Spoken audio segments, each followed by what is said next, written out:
Starting off with a little bit of mac oil, high heat, heart healthy, stable, fat, love it. Use it for any time I have to do any searing, sauteing, grilling, anything like that. We're gonna make Salisbury steak.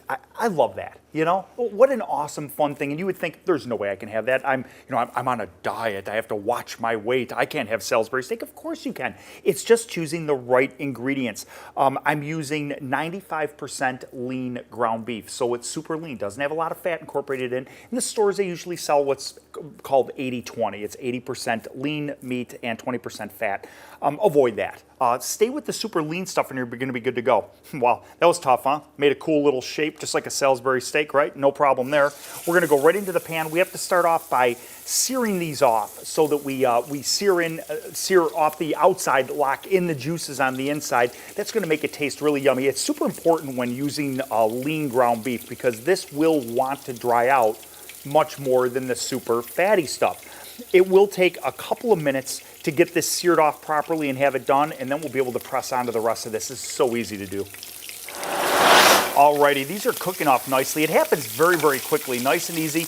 Want to flip it over once they're seared on one side, and then we can start working the rest of it. I like to do this all in one pan. It just makes it a lot easier to do it. And we can even pop it in the oven if we have to finish the whole thing off. We're gonna saute some onions right along with it. Onions, of course, a little bit of mushroom.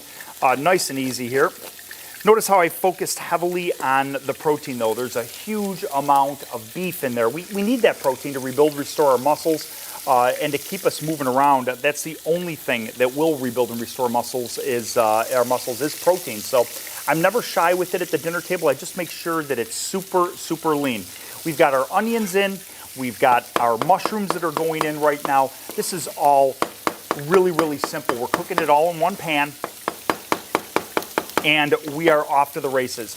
We're gonna cook all this together. It's gonna take a few minutes at this point. We're gonna finish searing this off. We're gonna start to cook the onions up, and then we can bring the rest of this dish together very rapidly once the beef is cooked almost all the way.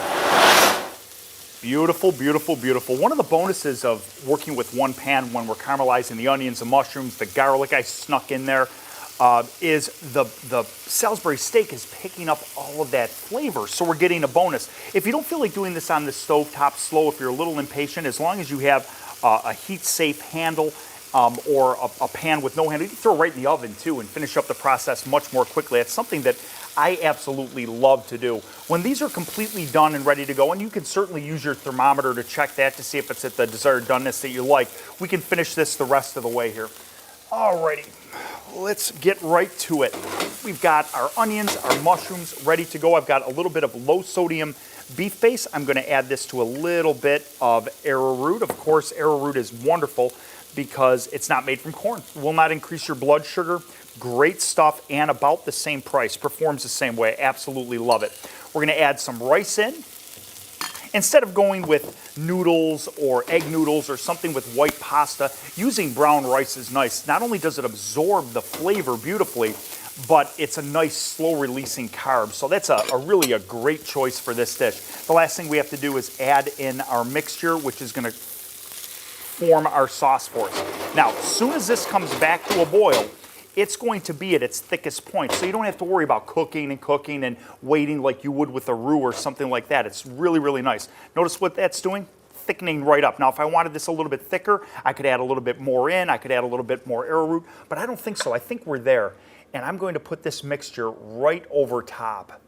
We've got a nice slow releasing carb, a massive, massive amount of flavor from our caramelized onions, mushroom, and garlic, and a super easy dish. Salisbury steak. A favorite, a tradition, something you would think is super unhealthy, but when you choose the right ingredients, you can bring it all together to have a delicious and healthy dinner on the dinner table. Woohoo!